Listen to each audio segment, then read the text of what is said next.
কাস্তে থাকে, নিড়ানি থাকে, সে তার কাজই হচ্ছে তার মানে অন্ন সংস্থান হয় মূলত নিড়ানি দিয়ে ওই আগাছা জঙ্গল পরিষ্কার করে বিভিন্ন বাড়ি বাড়ি গিয়ে।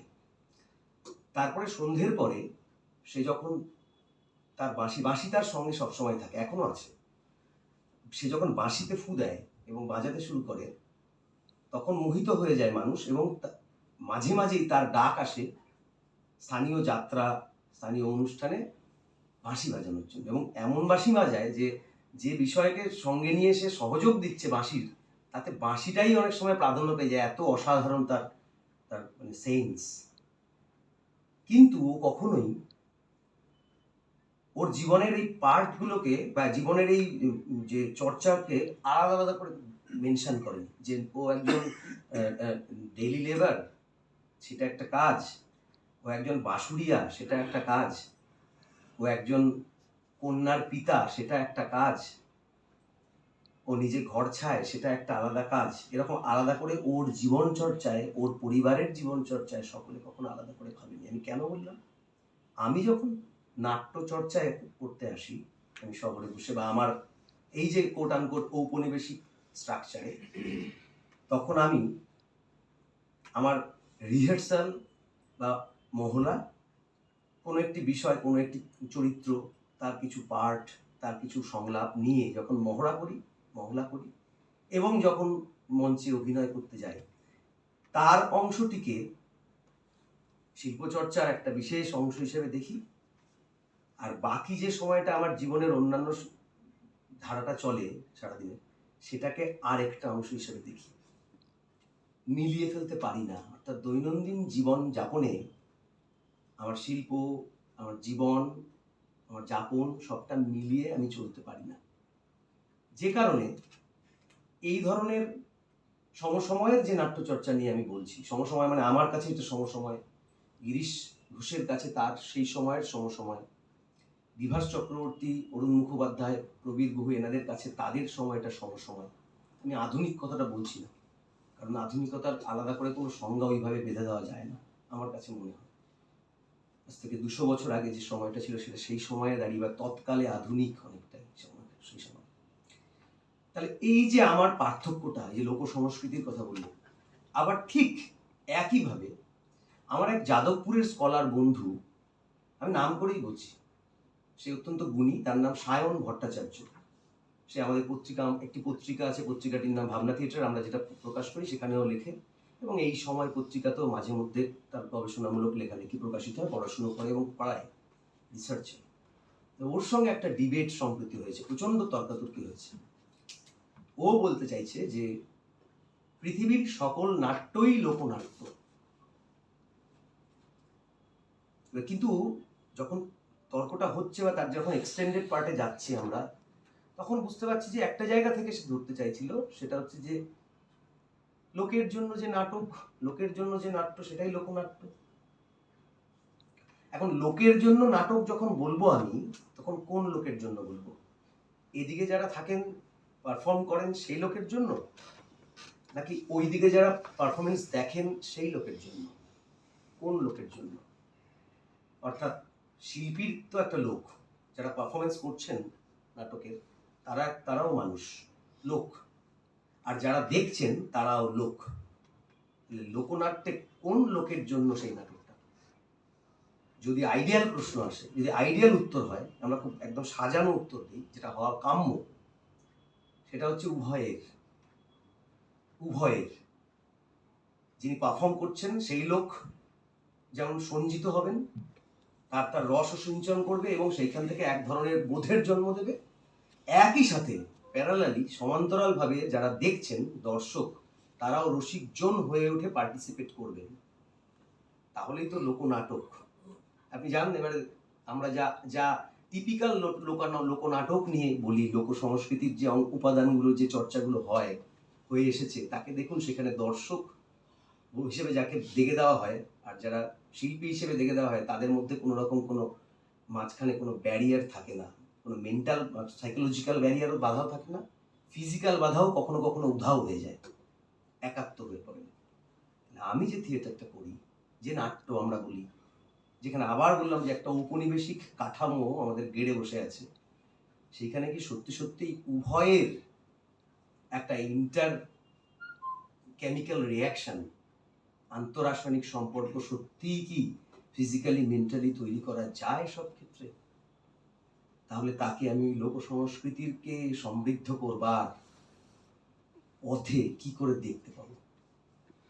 ফলে স্বাভাবিকভাবেই ওই যে হাজার বছর, হাজার হাজার বছরের যে সংস্কৃতি আমাদের, যে আমাদের চর্চা, যার সঙ্গে জীবন যুক্ত, যার সঙ্গে বোধ যুক্ত, যার সঙ্গে যাপন যুক্ত, যার সঙ্গে বেঁচে থাকা যুক্ত, যার সঙ্গে খাওয়া খাদ্য গ্রহণ যুক্ত, যার সঙ্গে পোশাক যুক্ত, যার সঙ্গে ভাষা যুক্ত, শব্দ যুক্ত, যার সঙ্গে ভূগোল যুক্ত, এটা প্রবীরদা খুব ভালো বলেন বারবার।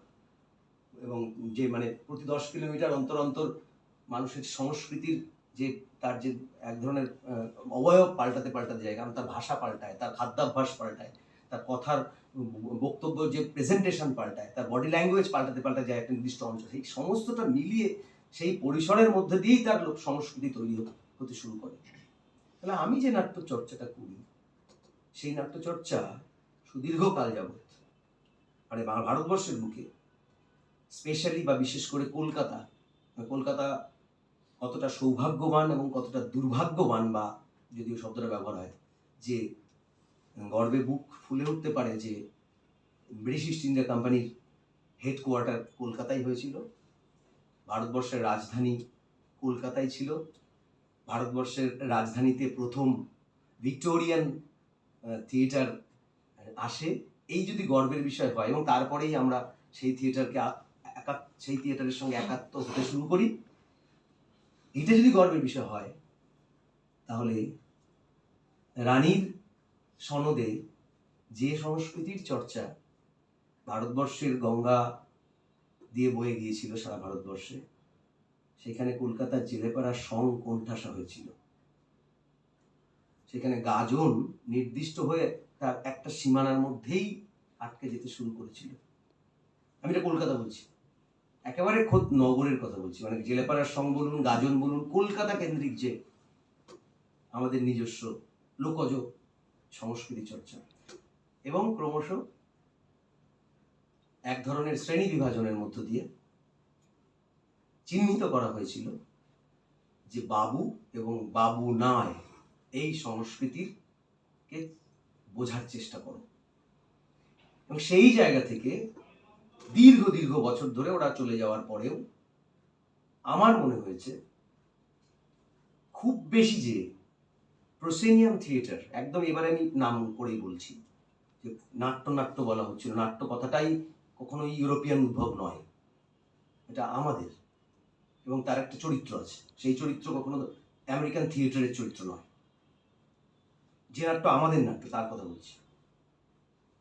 তো প্রসেনিয়াম থিয়েটার আজকে এসেও আপামর লোকের নিজস্ব সংস্কৃতি হয়ে ওঠার সেই যে লাইন বা যে সীমা, তাকে স্পর্শ করার জায়গায় পৌঁছতে পারেনি, এটা আমার ব্যক্তিগত, এবং এটাকে আরো ইলাবোরেটলি অনেক রকমের করে। এইবারে আমি শুধু একটু ধরে দিয়ে ছেড়ে দেবো, কারণ এটা হচ্ছে ওনার স্পেশালাইজেশনের জায়গা, ওনাদের স্পেশালাইজেশনের জায়গা।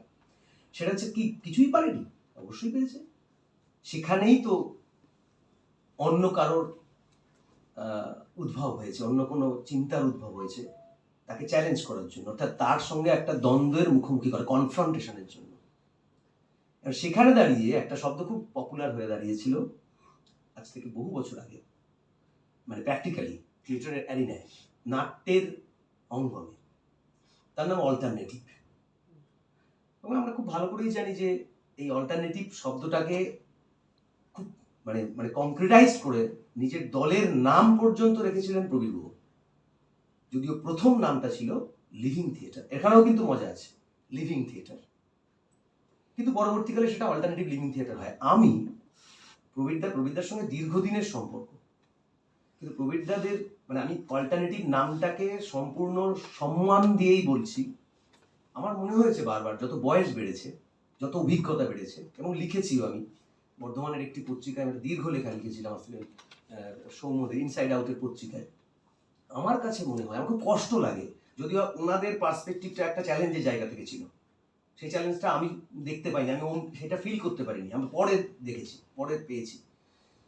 আমার কাছে মনে হয়েছে যে অল্টারনেটিভ কথাটা তারা যখন আনতে শুরু করলো আমাদের সংস্কৃতির মধ্যে, আমাদের নাট্যচর্চার মধ্যে, তার মধ্যে তাদের একটা রাগ, তাদের মধ্যে ক্ষোভ, তাদের মধ্যে এক ধরনের নতুন কিছু পাওয়া, সব প্রথাকে ভেঙে, যা চলছিল তাকে ভেঙে একটা অন্য রাস্তা তৈরি করা, এই ধরনের নানা যে আবেগ, সে আবেগগুলো জড়ো হচ্ছিল।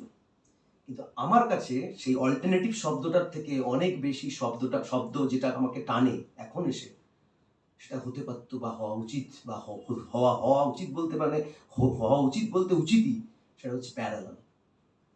অল্টারনেটিভটা মনে হয় ওটা ছিল, তাই আমি আরেকটি করলাম বা আরেকটিকে দেখলাম।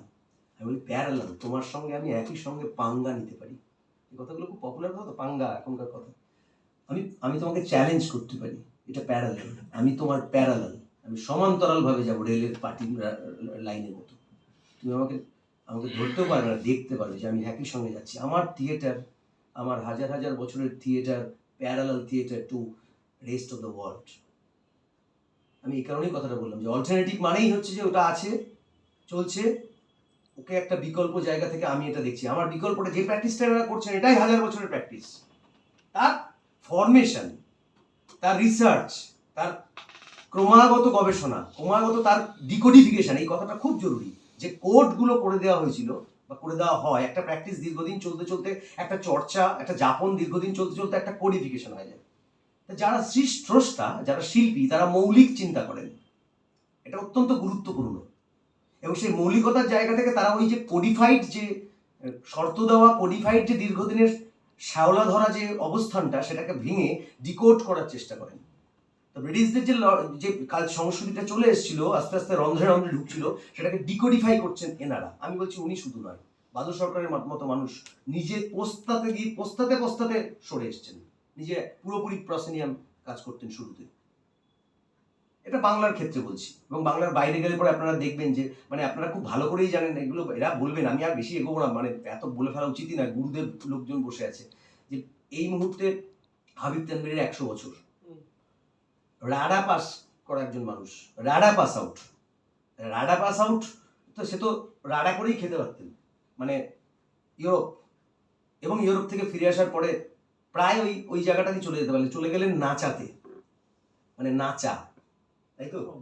আমি বলছি রাডা পাস করে এসে নাচা নিয়ে কাজ করতে চলে গেলেন মধ্যপ্রদেশে, এবং সেই মানুষজনের সঙ্গে কাজ করতে শুরু করলেন, এবং তার জীবনযাত্রার ডকুমেন্টেশন আপনারা জানেন না, আমরা যেহেতু দূর থেকে দেখি আর কি, মানে হিস্টোরিক্যাল ডকুমেন্টেশন, কিভাবে তার জীবনযাত্রা ছিল। তো আবার একই সঙ্গে গিরিশ কার্নাড তার মতো করে স্কলার লাইফ কাটিয়ে ইউরোপ থেকে, বিদেশ, ফার্স্ট ওয়ার্ল্ড থেকে, আমেরিকা থেকে, তারপরে এখানে এসে যখন কাজ করছেন, তখন তার মতো তিনি তখন মিক্স আপ করছেন আমার সংস্কৃতির সঙ্গে, ইউরোপের আধুনিক নাট্যের সংস্কৃতির সঙ্গে একটা মিশ্রণ ঘটিয়ে তার মতো করে একটা আবিষ্কার করছেন। প্রবীর গুহ সারা পৃথিবী ঘুরছেন, তারপরে এসে আমাদের নিজস্ব একটা সংস্কৃতিকে খুঁজে তার মতো করে একটা ল্যাঙ্গুয়েজ তৈরি করছেন। All are parallel, not alternative. আমার কাছে খুব ইম্পর্টেন্ট, প্যারালাল। এই খোঁজটাই আমার থিয়েটারের, আমাদের নাট্যের, এই আপনি বললেন যে যেটা সময় পরিবর্তনশীল, জীবনের চরিত্র পরিবর্তনশীল, শিল্পও তার মতো করে পরিবর্তনশীল হবে, না হলে সে কমিউনিকেট করতে পারে না। মানে এই পরিবর্তনশীলতাটাই হচ্ছে ডিকোডিফিকেশন বারবার। সেখানে এসে আমি শেষ করে দিই, আমি অনেকগুলো কথা, আরো উদাহরণ আছে, সেগুলো বলার দরকার ছিল, এখন সম্ভব না। আমি কনক্লুড করি এক জায়গায় এসে, সেটা হচ্ছে যে আমার কাছে আমার নিজস্ব যে নাট্য, আমার যে নিজস্ব লোকজ উপাদান, সেই জায়গায় সহজ কথা সহজে বলা খুব কঠিন। আর আমার লোকমানুষ সহজ কথা বলতে এবং সহজ কথা শুনতেই ভালোবাসেন। রবীন্দ্রনাথ তার প্রথম জীবনে যে কথাগুলো বলেছেন সারা পৃথিবীর থিয়েটার দেখে, তার পরবর্তী জীবনে তার ঠিক উল্টো কথাগুলো বলেছেন। আপনারা যদি চর্চা করেন একটু দেখতে পাবেন যে পুরো উল্টো কথাগুলোই বলছেন, দেশীয় কথাগুলো বলছেন আস্তে আস্তে শেষের দিকে, পরবর্তীকালে লিখিত আছে।